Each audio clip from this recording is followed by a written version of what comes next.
Hey, what's up, everybody? Marcos Villegas for Fight Up TV, being joined with Abel Sanchez as we go ahead and run through this David Benavidez versus David Morrell fight happening on February 1st. First, right, Abel? First, Yeah, first or absolutely. second? Yes, it's the Feb, first. No, it's the first. I heard it Feb, was the first. Yeah. See, look at that. Your memory is even better than mine, and I'm younger than you. See, that shows you like how much I'm losing it. But Not that much February younger. February 1st in Las Vegas, the Battle of the Davids.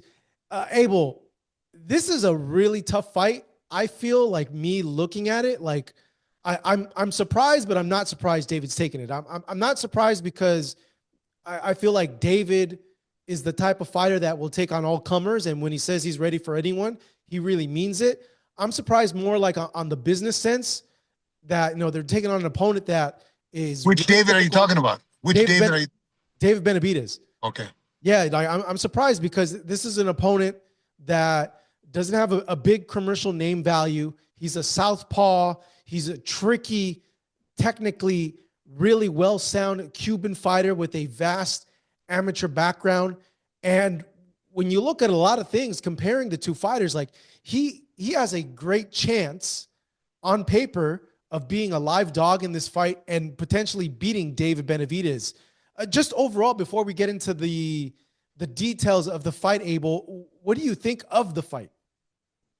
I think other than the Bivol better be a fight, this is probably the second top-notch fight that we've had in a while. It's a great fight. You're right on all points that you just made. But I think that, as I've been saying, and as I've said to you in the past, I think David Benavidez needs to eliminate all the guys that are in his way to get that fight that he's been asking for against Canelo. If he eliminates the guys that are possibilities, then I think he has a better chance. But he cannot just wait around and do nothing. He has to fight these top-notch guys to have people recognize him as a really legitimate. I mean, he talks a lot, and a lot of people think he should. I've always said that I don't think he merits that yet, but he beats Morrell. He's very, very close to me, in my opinion. Yeah, I still think that I just don't see it happening now with David being at a weight class and he's growing. He's going to put on weight, and if a Canelo fight does happen, he's going to maybe ask him to drop down to 168. The cut becomes an issue. Like I don't know.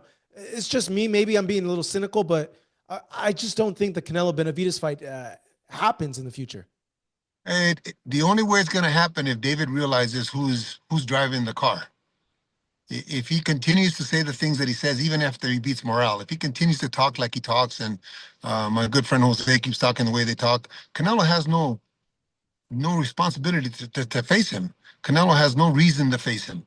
So if they continue that kind of rhetoric, I think it's further and further away. But he beats Morrell, he gets closer if everything else is the way it should be. Well, they're talking about the winner is going to face the winner of the rematch between Beterbiev and Bivol, which, wow, like, yeah, exactly. Both of us, like, wow, like that is a dream fight, regardless if it's Benavidez or Morrell. The winner of that fight facing the winner of Beterbiev versus Bivol, like chef's kiss, like, oh my God, like I can't believe we're getting something of that magnitude, Abel. But let's go ahead and run through the fight. I'm going to discuss, various. Well, first of all, let me say that neither one Yeah. of those guys beats the winner of the Bivol Veterbia fight. Oh, we'll get to that. We'll get to that. Hey, well, we'll get to that. But Okay. all right, you're already coming out swinging. You don't think either or is going to win, beat either Beterbiev or Bivol.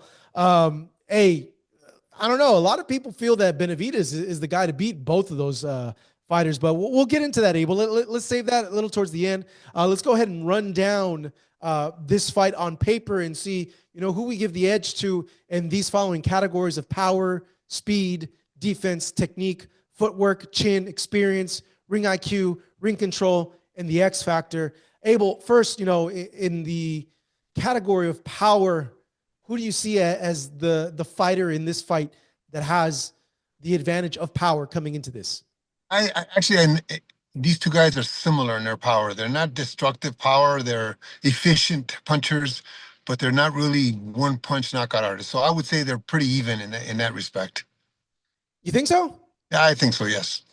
Yeah, I don't know. You have Benavidez is not a one punch power guy. Morrell seems to be the one that has like the snappy, Who has fast he fought? twitch. But who has he fought? True, but you could tell by the knockouts, he's more of the traditional like fast twitchy type muscle guy, Yeah, right? that doesn't knock you out. Fast twitch is a bunch of BS. Okay, Wait. Why is it a BS? What do you mean? because That's that's not what knocks people out.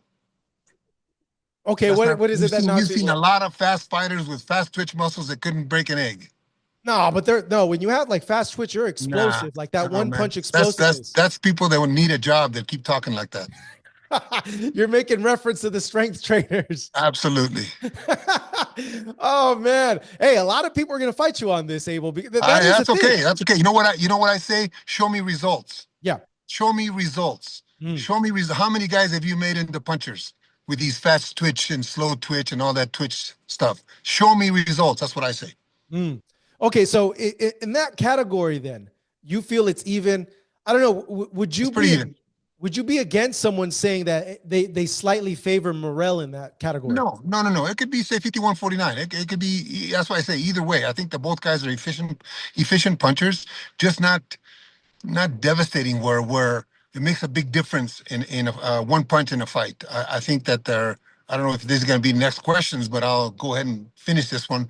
I think that they're Benavidez has got the better quality of combinations, consecutive punches thrown in a row than Morrell, but they're both efficient with what they do.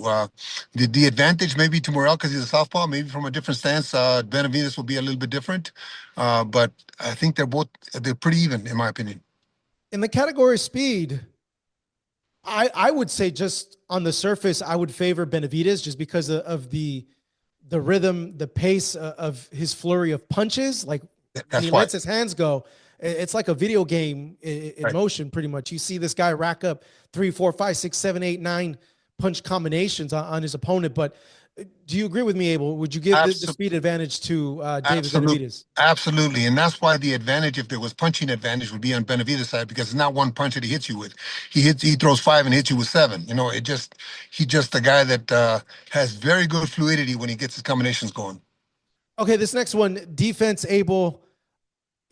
Being the Southpaw Cuban, I would imagine you could assume that you would give Morrell the advantage on defense, but how do you see it? I see that he has a better fundamental base. And yes, I would agree with you. I would say that he has probably better defensive ability. Um, but with the volume, sometimes that goes out the window that Benavidez throws. So yeah, but I would give Morrell the advantage in that category. How big of a factor do you think is that aspect of Morrell's game in this? If it wasn't Benavidez throwing 6, 7 punches in a row, I would say it was a big factor. Because if you're only the kind of fighter that throws one or two and he slips and he counters, then he's going to have to get in between David's combinations once David gets going. Of course, at the beginning, it's not going to be easy for David. But once he gets the rhythm, once he gets the distance, once he gets the timing down, and once he sees the sequences that Morrell is employing, then it may be easier. But it's not that big a factor for a Benavidez type fighter. Uh, from what you've seen, Abel, the big thing with David is the volume of punches he throws. But when you face like a great defensive fighter, they're able to cut that output on you and really take away that volume. Like, do you see that from Morrell, like having that dimension in his defense to be able to take away the output of David? That's going to be the key. If Morrell is to win, to me, that's going to be the key of upsetting David's rhythm, of upsetting the tempo that he starts to set the fight at. If he's able to cut him off at 3 or 4 punches because of his not only his defense but his counter punching, then yes, I think that'll make a big difference. Yeah, that's usually what you see when you have a great defensive fighter going against a great offensive fighter. More times than not, I think historically, you've seen the defense guy is able to cut the output of the offensive fighter, though it sometimes doesn't work that way. They end up getting broken down in some cases. But yeah, it's an interesting contrast to it when you have these types of Yeah, styles clashing. I don't know if it's going to be another question, so I won't go further into that, but I don't want to ruin your questions. So, yeah, I have something to say regarding that. But I want to follow up questions here so I can see if it's part of it. Well, I was I going don't to want to ask mess it up about for you. No, I was going to ask about technique, but go ahead, continue. I'm Oh, interested now. what I was going to say is that yes, you're right. That does happen, but the experience part of it is going to pay a big difference in this fight. So just because he's a great defensive fighter, he has not faced the kind of opposition that David has. And David, being a little more experienced against top-notch guys, may be able to may be able to do the things that he wants to do, and Morrell may not be able to defend that against David as he would against other guys. Yeah, experience is one of the categories I wanted to touch on, but That's why I yeah, didn't want to say that. I knew yeah, it. no, I know, but like you answered it already, and I think it's pretty obvious. Like David Benavidez coming into this fight has more not only fight experience but big fight experience under the lights. Right. No, it's so true. I think that David has proven himself against top-notch opposition under the big lights on a big show. I hear Morrell talking like he should be talking, but once you get under the lights in a big situation like that, it becomes a little different. And if he can get past that, we're gonna watch Fight of the Year. Uh, do you think like the amateur experience at all could make up for the professional experience that David has? Uh, Excuse me, for Benavidez that Benavidez has for Morrell. Well, 3 rounds is not enough to gauge that. Once you get past the fifth and sixth round, that's when it really gets going in any fight, and that's when it gets going for Benavidez, for Canelo. After the second half of the fight is really when it gets going. That's when David really comes into his own, where he really starts to put things together. So if Morrell is not, I'm gonna say scared, but is not awed by the situation, then like I said, you may see Fight of the Year. You think they'll exchange? You think I, Morrell? I think so. I think the way, I hope it is anyway. I think the way Morrell is talking, he's talking about he wants to knock David's head off, and actually that's playing right into David's hands, in my opinion. He needs to use his skills, which he's got plenty of. The question is, can he use his skills for 12 rounds? Yeah, it makes me think of the way that Andrade approached the fight with David, where like he took it to him right away, but it had me thinking when I was watching there from ringside, like this is not the way you fight. Like this does not fall into your plan to win this fight because that is not your style. You're gonna end up taking a lot of punches. You're against a guy that's bigger than you. Granted, Morrell and David are in the same weight class, but this fight is not fruitful for you. Like this does Right. not look good for you over a course of 12 rounds. Correct. I see And the Andre, same with Morrell. yeah, Andre's a 54 pounder, though. I mean, he was a champion at 54 pounds. So you're not talking about a guy that's the same. So if Morrell uses that tactic and then may uses his skills and does, I would say that it's going to be a version of both things for Morrell if he's going to win this fight, because he's going to have to attack David, and David's going to be in front of him. David's not going to pull away. But the fight starts after the fifth or sixth round, in my opinion. Hmm. Interesting. Footwork. Who do you give it to? Morrell. Yeah, right. That's kind of like a no-brainer, right? Yeah, David's stuck on him, stuck only because that's the way he chooses to be. He's not a mover. He's not a dancer. He's actually wants to deliver his punches with a high output of power. So he kind of tends to be stuck in cement sometimes. But that's okay. That's the way he fights. Canelo does the same thing, and they're very effective. Um, so Morale would be, I would say, the advantage in that category. When it comes to the category of chin, like who could take the best punch on the whiskers? Who do you give that to, Abel? We haven't seen Morrell fight anybody that's gonna be a danger to him. I know that David got knocked down. He was a little off balance, a little square because of his stance. Got knocked down. He got right back up and finished the job. So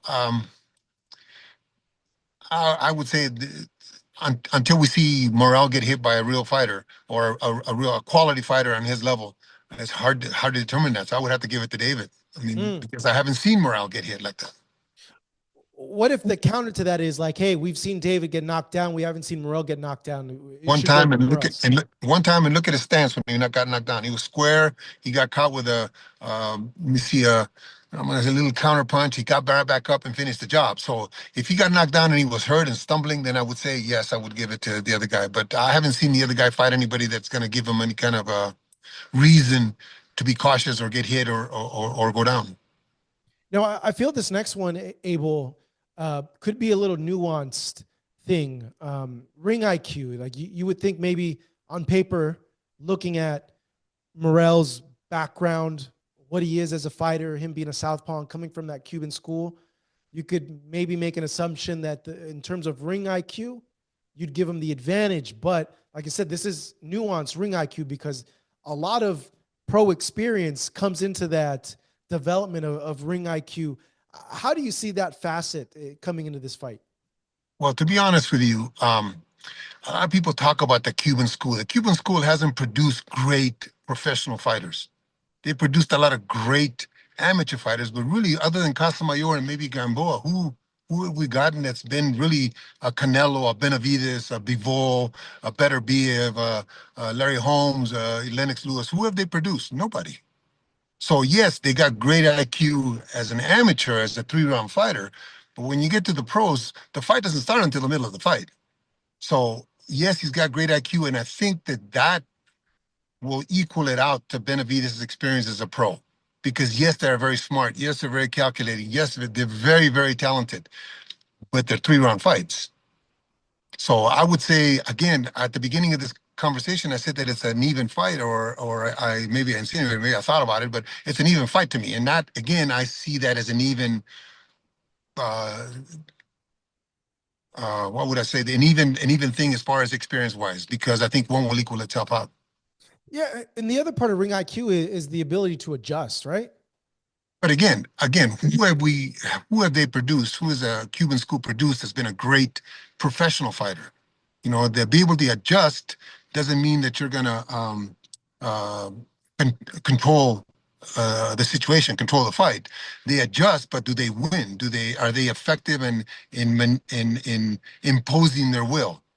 Again, the fight doesn't start until the middle of a 12 rounds, in my opinion. Anyway, a pro fight, it takes 2 or 3 rounds to get your timing together to figure out the other guy.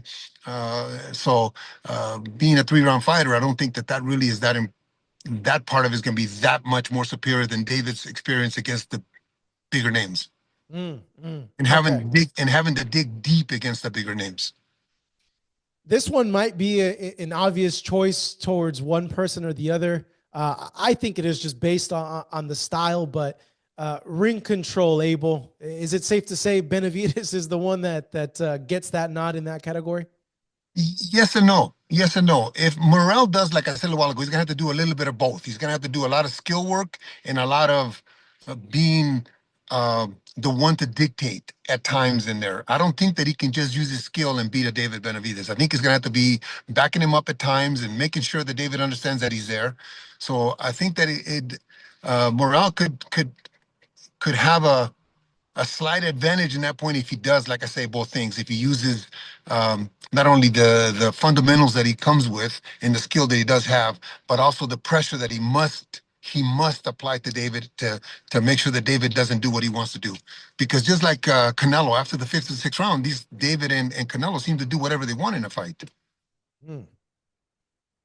When you look at that, Abel, the X factor in this fight, I have an idea of what I would consider the X factor, but who has the X factor coming into this fight, in your opinion? Wow. Yeah. Um, you could say David because of his experience, Which David? David Benavidez, Yeah. Morrell because of his background and his hunger and his David Benavidez has sometimes not given us what we thought he should give us in certain fights. And Morrell coming in as the um, I won't say the underdog, but the youngster, let's just say, and he has a lot of skill. Maybe has an advantage in the X factor. I mean, he's a good fighter. Can he do what he needs to do to thwart the machine that David Benavidez is? That's the X factor. Yeah. When I look at it, like, and I guess like my first response would be like, maybe Morrell has the X factor because we don't know like what's in him. Right. It Right. hasn't been pulled out of him yet, so we don't really know like what he really has when push comes to shove. But like when I'm And he like, has, and he has the genes. He has the fundamentals. He has the background. Is this the guy that's going to be what I was just saying a little while ago, that great Cuban fighter, professional fighter? Could be. He has the skills. Can he can he become a professional in this fight as Casamayor did when he was with Joe Goosen? Can he become that professional that is controlling fights and not only with his ability but with his head and with his with his legs? Can he control a fight like Casamayor used to when he was with Joe Goosen? If he can do that, then he beats David Benavidez. If he can't, then I think David will be too much for him.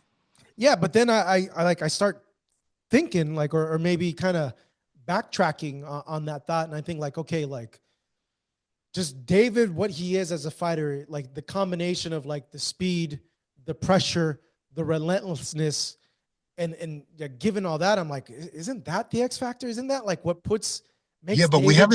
but we haven't seen Morrell's speed and power and relentlessness against a quality opponent yet. Are we going to see it in this fight? If we do, is that going to be better than David's? Because David really is not a big puncher. Is Morrell that big puncher? Because we haven't seen it, but is he that big puncher that's hiding under all that those fundamentals and that skill? We don't know. So that's why I say Morrell probably to me has got more of an edge on the X factor.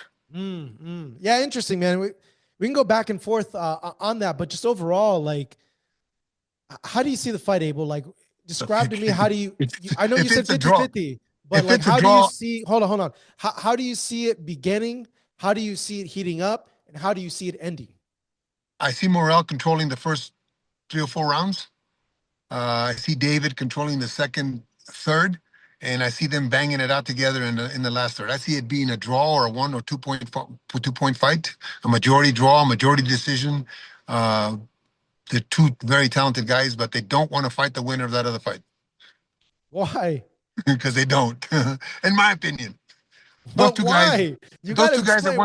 175, both of those guys at 175 control the division. If one of them was not there and the other one was there, both of those guys. It's too bad they're fighting each other so soon. I would have liked to have waited. I think I told you this before: 6 months, 8 months for them to fight, and no fight in between. So that would be Volk could have done the things necessary to bring himself up to better behave on the other parts that he doesn't possess. He possesses a lot of skill, a lot of good fundamentals, a lot of good schooling. I've said before, he's Golovkin, only 15 pounds heavier. Maybe not puncher as Golovkin, but he's so smart inside the ring. He just doesn't have the strength that Better BF does. Better BF is a big man. Better BF is a cruiserweight in the pros. Should be a cruiserweight. But the fight, I think, is happening too soon for me anyway. I think Bivol need a little more time. But both of those guys, I think, are the cream of the division at 175. Wait, you think Golovkin is a bigger puncher than Meterbiev? Oh, no, then Bivol. I'm talking about Bivol. Bivol. Ah, okay, Yeah. okay. I said Bivol is a 15-pound fight. Bivol is a Golovkin, only 15 pounds heavier, but the same kind of schooling, the same kind of skill, the same kind of smarts, because they're very IQ-ish in the ring. I don't know if that's a word, but anyway, they're high IQ inside the ring. The only difference was Golovkin could punch a little bit better. Even at 175, Golovkin was a bigger puncher than Bivol. So I would have wanted him to wait 6, 8 months for the rematch so that Bivol could have kind of worked on producing a little more energy with his punching power. Unfortunately, they didn't listen to Abel or to Marcos, and they did it right away. But they the winner of the first fight should not fight the winner of the second fight, at least not right away anyway. Yeah, I would imagine it's like not the most ideal situation for them, but like, hey, when you got Papa Turkey Yeah. throwing that big bag at And, you, you're gonna say yes to an immediate yeah. rematch. And really those four guys are the division. They're the division. There's nobody else being mentioned. There's other champions, but nobody's mentioned. Why? Because they're the division. Those four guys are the cream of the crop at 175. So, with that being said, you expect either a draw or a slim decision win, but you I do. haven't stated who are you if it goes 12 rounds, Abel, who do you think the judges are gonna favor and give the fight to? Benavidez flashiness. Yeah. Yeah, just sometimes we look at fights and the guys throwing a lot of punches and they're all very fast and that looks like very effective um, to us and to the judges. And the other guy may be landing the harder punches and maybe less punches, but the other guy being flashy, I think, kind of sways uh, I think it insinuates that a fight's being won when it may not be. So that's why I think it's a close fight, and I think a lot of rounds are going to be very close. So that's why I say a 1 or 2 point fight, or even a draw. I wouldn't be surprised. Man, now you got me thinking like this fight has the potential to be like the better BF Bivol fight. Oh, Like, absolutely. Oh, yeah. absolutely. I think it's a um, fight of the year candidate. I mean, I don't think Bivol and Better Be have had the flashiness that this one's going to have. I think this one's going to have a lot more big moments in it. Mm-hmm. Yeah, I want to say like if push comes to shove, like obviously I don't think you would be surprised either if Morrell won. I'm not. I think this is a very No, winnable fight for Morrell, no, but absolutely, absolutely. I It's a think big fight. with everything that David possesses, like you kind of have to like go in his favor just because of the experience and I don't know, we just haven't seen Morrell tested that way. And like Yeah, even then, if you have a guy like Benavidez on Morrell that's throwing all those punches, throwing all that pressure, like it makes you question, like, okay, this guy's never been in that type of pace. He's never been in with a fighter that puts it on you round after round after round, given that volume. Like, is he gonna crack? Like it just because of that, it makes me by default go with Benavidez yeah, in just overall. yeah. But on paper, if you want to say that, I don't think Benavidez has faced the quality of fighter that this guy may be at one day. Morrell may be one day. He's not hasn't shown us that yet, but he may be. I don't think Benavidez has faced that kind of fighter. So they might be catching him at the right time then, Correct. before he's matured. Yes, correct. Okay, Like then. Floyd Mayweather and Canelo. Well, then it makes sense, yeah. Because I'm wondering, like, why are they fighting this guy? This does nothing, like in terms of like money, but that you bring up a good point, Abel. Maybe Wait it's like, 4 or 5 get him now fights. before. Yeah, wait 4 or 5 fights. Morrell may be unbeatable. Wow, wow, wow. All right, hey Abel. Hey, good catching up with you. Good discussing this breakdown of the fight with you. Hey man, let us know what's going on with you and what's next. Well, right now we were retired for a little while, for 2 years, and got a little bored. So I bought another piece of property up here in Big Bear. I'm opening up a gym, a private gym again. I have 3 fighters right now that I'm working with. Filip Hrgovic from Croatia, who should be fighting in sometime in February, in the early or mid-February. I have Sadruddin Akhmedov, who's a Kazakh, who's 15-0. He'll be fighting, I believe it's the 19th of April at the Commerce Casino. And a young man here from Big Bear named Ronnie Mencia, who fights on the 8th of February and at the Commerce Casino also. So I'm busy again. You just can't leave, huh? You I just can't leave can't. the I know. sport. What's that saying in that Godfather movie? I keep trying to get out, but they keep pulling me back in. But you know what? I'm having fun again, though. I will stop having fun towards the end of Golovkin just because of all the. I hate the business part of this game. I love being in the gym and I love coaching and I love having the fights and just the business end of it sometimes gets in the way and it's frustrating and it's not fun. I do this because I love it and we've been successful and because you're successful, the money comes along with it. But when it becomes the issue, then that doesn't become fun for me no more. Well, I'm glad you're having fun with it again, Abel, and I look forward to seeing you in the corner again. Abel Sanchez, everybody. Thank you Thank you, so much, Marcos. Abel. Appreciate it. Thank you, Marcos. Have a great day. You too.